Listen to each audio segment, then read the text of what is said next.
arguing that Yeah. in addition to the straight facts, there's also the psychological benefit that more people are going to go out and participate. Until they realize that, Because yeah. they think that their vote counts. In fact, it doesn't, but they think it does. So. The experience in Australia is that they squeezed out the small parties and now they're a duopoly. And in fact, Australia brought alternative vote back in early 1900s, maybe 1914, 1920 somewhere. And they had two right-wing parties that were splitting the vote. So Labour was getting in all the time. So the reason they brought in alternative vote was to prevent that vote split on the right-hand side. So since then, you've got those two right-wing parties. They still exist, but they've agreed not to run in each other's ridings, so they're essentially a permanent coalition. So that was the reason it brought in, was to prevent vote splitting. I mean, you know, people say, oh yeah, a right ballot to prevent vote splitting. Well, to whose benefit? It's to the benefit of the two major parties in general. That's whose benefit it is. Yeah. Okay. Okay, and as I mentioned, they continue counting until they get 50% plus one, but that's of the continuing ballots, not necessarily the ballots that were cast. Okay.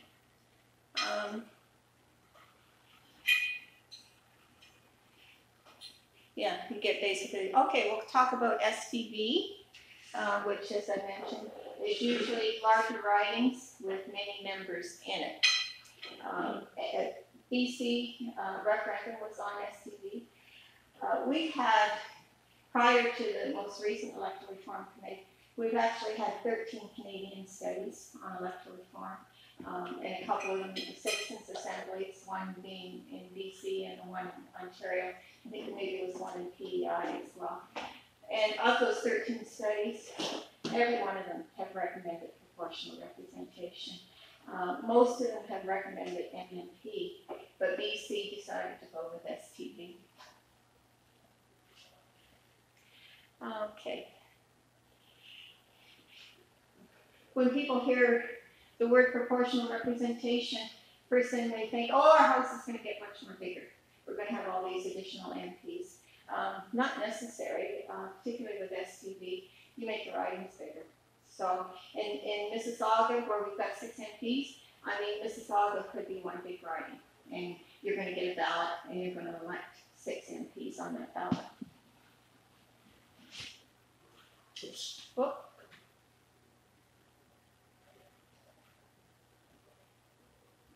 Lost her. It's still going. Just, oh, there we go. Oh.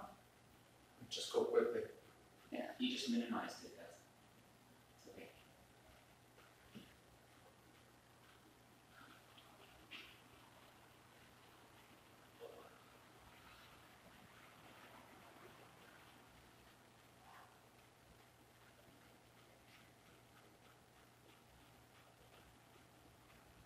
Okay, oh, back up 1 or 2. Okay. Okay, that's all that was on there. I mean, typically in STV, they say 5 or 6 MPs per riding is a pretty good number to achieve proportionality. The greater the number of MPs per riding, the greater the proportionality. This presents a problem in rural ridings because the ridings become so huge. We've actually developed another system that's kind of a combination of MMP and STV called rural-urban proportional that kind of gets around that problem. So rural ridings can have their own local MP in the same size riding they have now, yet have proportionality. But in urban centers, it's not nearly as big a problem. I mean, I know I've got well acquainted with all 11 MPs in both Brampton and Mississauga. I mean, you cross the city, you'll see one. I mean, I'd love to be able to in Brampton. I live in Brampton. There's 5 MPs.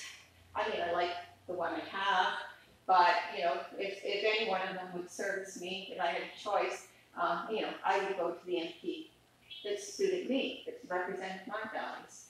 And that's the benefit of STB. Okay. Yeah, and then 6 ridings in Mississauga could all be combined into one. Now, this is the results in Mississauga and the 6 ridings in Mississauga in 2011 and 2015. And, you know, the votes didn't change that much. But in 2011, we had, I think, well, there was only 5 ridings then. We had 5 Conservative MPs, no MPs from any other party, and now we've got 6 Liberal MPs. So this shows you how a small shift in votes, you know, ends up with a disproportionate number of MPs. So, you know, we've got all these people that, the Liberals and, well, they did have a majority. They had got 52%, so they did have a true majority in Mississauga. But as you said, you know, with strategic voting and that, probably the numbers for some of these other parties might have been larger. And there's quite a few people that don't have representation. And then in this election, it was the Conservatives that were hard done by. And in fact, the Conservatives, you know, closed out of most of the major cities. You know, there's 26 ridings, I think, in Toronto. Not one Conservative MP, they're entirely Liberal. I had done some calculations just to see how many Conservatives did not elect anyone, and in the GTA, and including Hamilton, so GTA and going west to Hamilton, there were 888,000 Conservatives that elected no one. So that's a fairly large number of people that didn't get representation. Okay, we'll go on to the next one.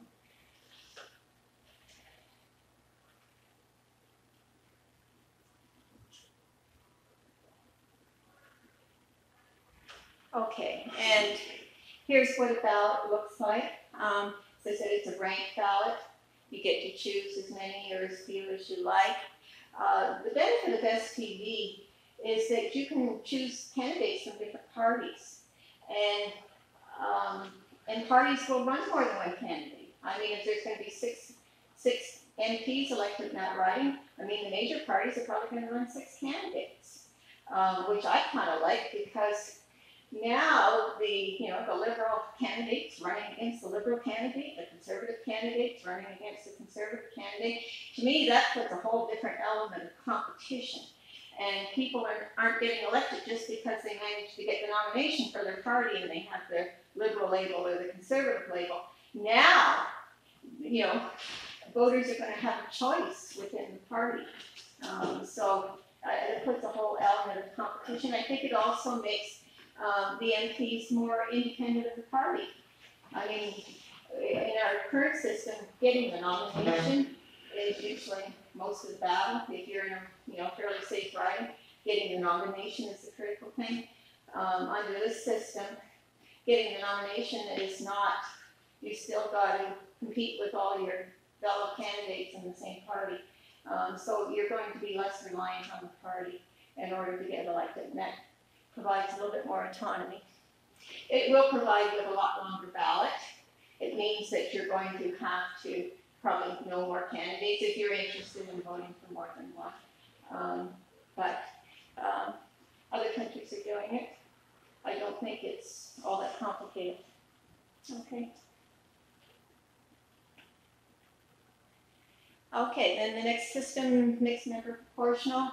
Basically, this is what we call NMP. This is the system that has been recommended most often for Canada. The reason being, the Canadians like their local MP. So basically what happens under NMP, again, you have the same number of, end up with the same number of MPs, but you'll make the riding slightly bigger. You might be 25% bigger or whatnot. And you're going to have a ballot on which you make 2 choices. And on the first choice, you're going to choose your local candidate, just like you do now. So you'll, tick it off whoever you want as your local candidate. And then on the second half of the ballot, you can either vote for a party, or the party may list their regional candidates, and you choose which are the regional candidates. And it's the second half of the ballot that determines the top-up MPs that will make the seats in proportion to the popular vote.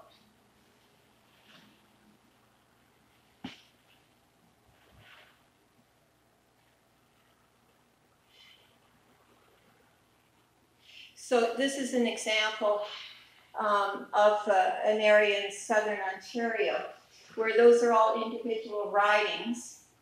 And the first half of the ballot, you would elect each, all the voters in each riding would elect an MP of their choice for each riding.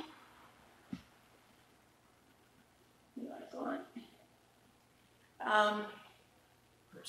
Okay. But to say if there was 15 MPs, if you look at the 2015 election, you can see the Conservatives usually do very well in proportion to the votes in the urban areas. So you end up with a lot of Conservative MPs. And in this case, I think out of the 10, in that 10 ridings, 6 of them are Conservatives, and then there's 4 Liberal MPs.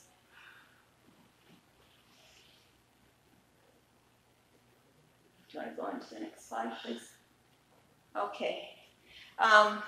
So what you could do is, you'll have your 10 single-member ridings. The numbers maybe aren't working quite right in my head. But anyway, you're going to elect your regional, and then you're going to have 5 at-large MPs who would represent the region. And that would be determined by the second vote, the proportionality. So an example that was shown there, most of the MPs were Conservative. But if it was determined that in order to bring the region into proportionality, that the Liberals needed, 3 more seats, that would come out of the top seats, and that would come out of the region. You'd have regional MPs that would bring the proportionality in line, the seats in line with the popular vote.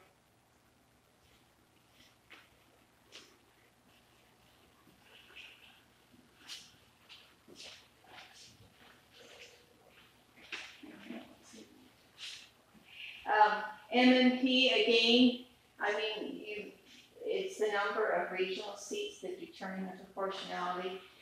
So you'll see some countries, they'll say they're proportional, but they have mostly single-member seats and very few top-up seats just to have a veneer of proportionality.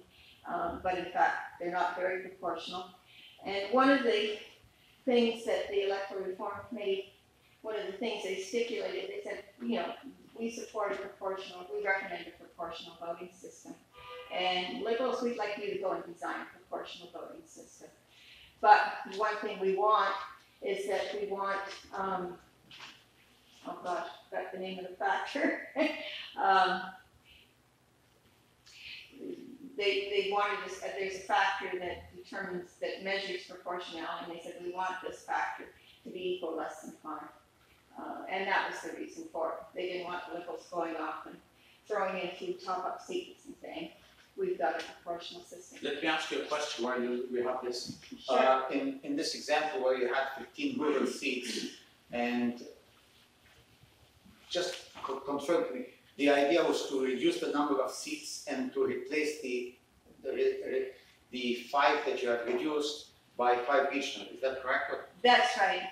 Yes, I was thinking that the numbers didn't quite work out there. You would have, if you were trying to replace 15 seats, you would end up with 10. So you consolidate some seats, and then you'd add regional seats to replace the... That's right, yes. So you might have 15 seats to begin with, yes.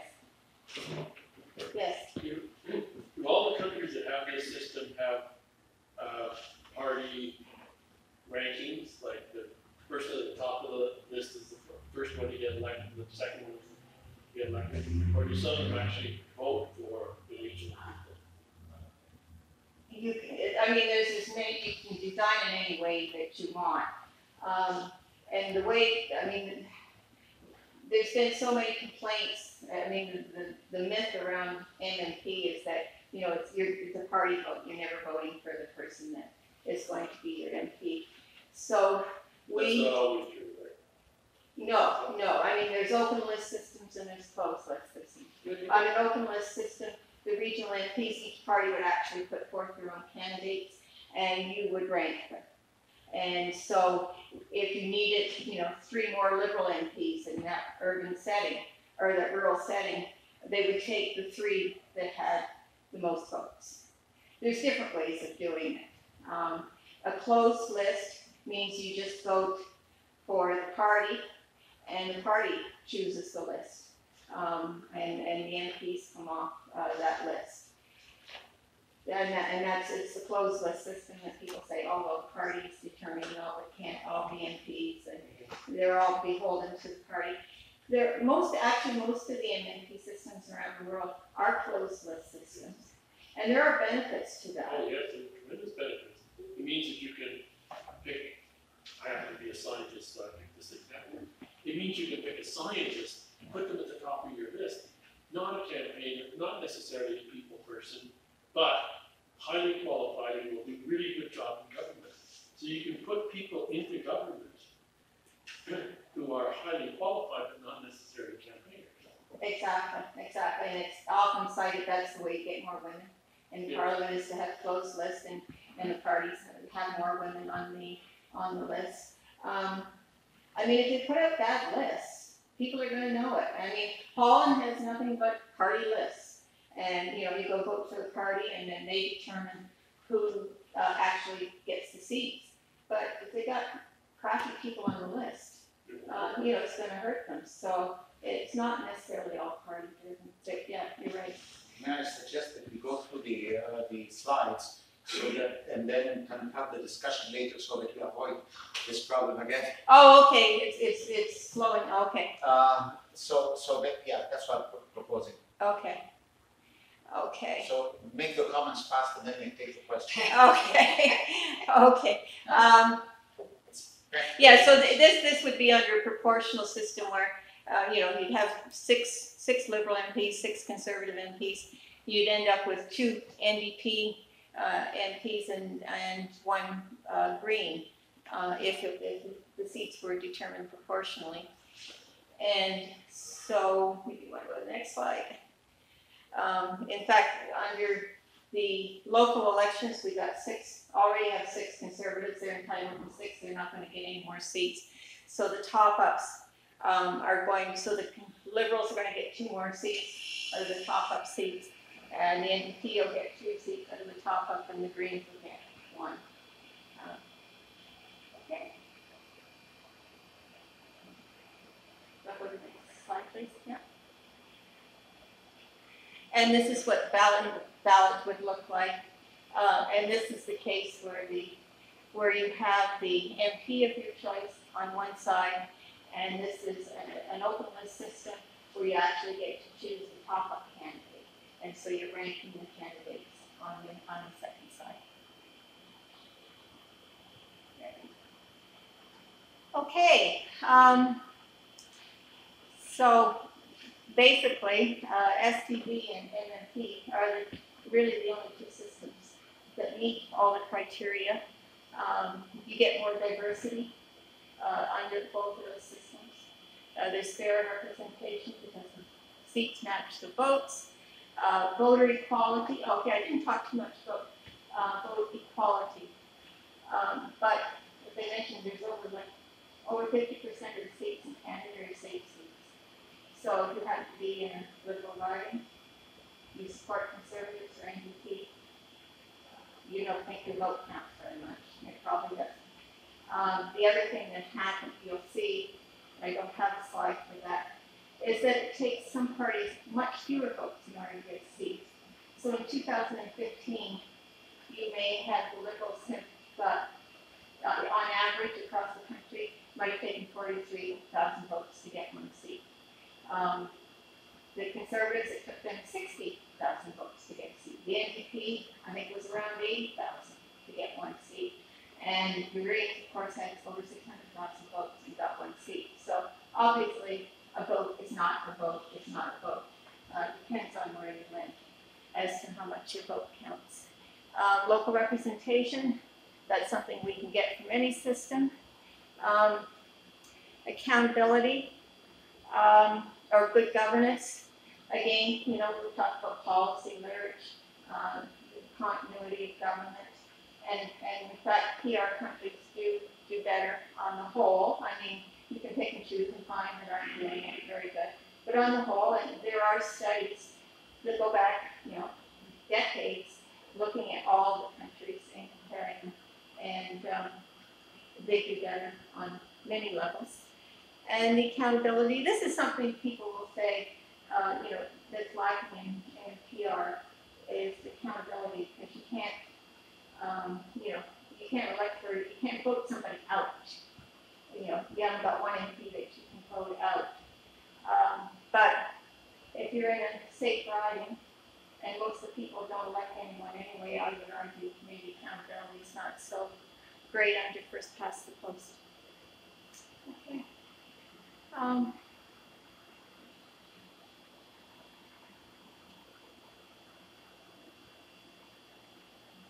So, yeah, again, first past post, the results do not reflect the popular vote, limits diversity. And the diversity issue is if a party's putting only one candidate in the riding, they're going to tend to put the candidate they think has the best chance of winning. Often that means white men. So that's why we end up with a lot of white men in Parliament. If they're putting in multiple candidates in the riding or putting candidates on a list, it's easier to get diversity. And of course, if everyone's vote counts, you're naturally going to get greater diversity. Alternative vote does not solve first past the post problems. In fact, they may even make it worse. So we definitely don't support alternative vote. Many votes don't count under winner-take-all system. And yeah, you can just go through the whole list, yeah. And as I mentioned, there's more than one PR system, and we presented 3 of them to the Electoral Reform Committee. As far as we're concerned, the big difference with electoral reform is the distinction between winner on take and proportional. I mean, you can have bad proportional systems, but there's much less difference between proportional systems than the difference between winner take all and proportionality. So that's where the big change comes. So we don't get all that hung up on which system, other than, you know, we want to see a well-designed system. One of the things that you'll hear the Liberals talk about is there's no consensus on the system. Well, yes, there was huge consensus on proportionality. 88% of the people, of the experts who presented at the Electoral Reform Committee, recommended proportional representation. And that's consistent with the 13 previous steps. And a similar number of citizens who presented were in support of proportional representation. So there is consensus around PR and which system, you know, neither here nor there. The problem is political. It's not deciding which PR system. It's political. That's where the difference is. If we can get past that hurdle, I'm sure we'll figure out a way to design a system that suits Canada. Okay. Of course, PR is me. Okay. Now I have a little bit more information on you know, what's happening now and what we hope to happen in the future.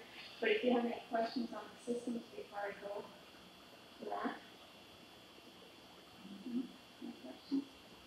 Okay. You want to go on to the next slide? As I've mentioned this before, the Electoral Reform Committee met for 6 months or so, made their report to Parliament on December the 1st, and 3 parties got their heads together and said, here's our recommendations. We recommend a proportional voting system with this factor and a referendum. The referendum was necessary to bring the Conservatives on to get consensus among the 3 parties. And then the Liberals, no, there was not a dissenting report. There was like a supplementary report. And the Liberals basically trashed the report. And then the minister did a number, said the committee didn't do what they were supposed to do. But that's a good read. If you want to know the ins and outs of all the systems, you can download that off the Parliament of Canada website. You look under the Electoral Reform Committee, and you look for further work. And that's a very good read if you're looking for information about voting systems. Okay. Yeah, this issue of consensus. You know, you go talk to Liberal MPs, recently, they'll say, well, there's no consistent consensus. Canadians couldn't agree on which system. Well, they do agree. The ones that that were participated, they certainly do agree, and it's all consistent across all the studies that we've had. And building consensus, I mean, the other thing they'll say, well, most of the Canadian public is not too concerned about electoral reform, and that's probably true, because there's a lack of awareness there. And really, if you're going to have electoral reform, it's really up to the government to build consensus. You go out, anything else that is done in this country, the government says this is what we need to do, and they go out and they explain to the people why they want it done. And yes. John, just stop.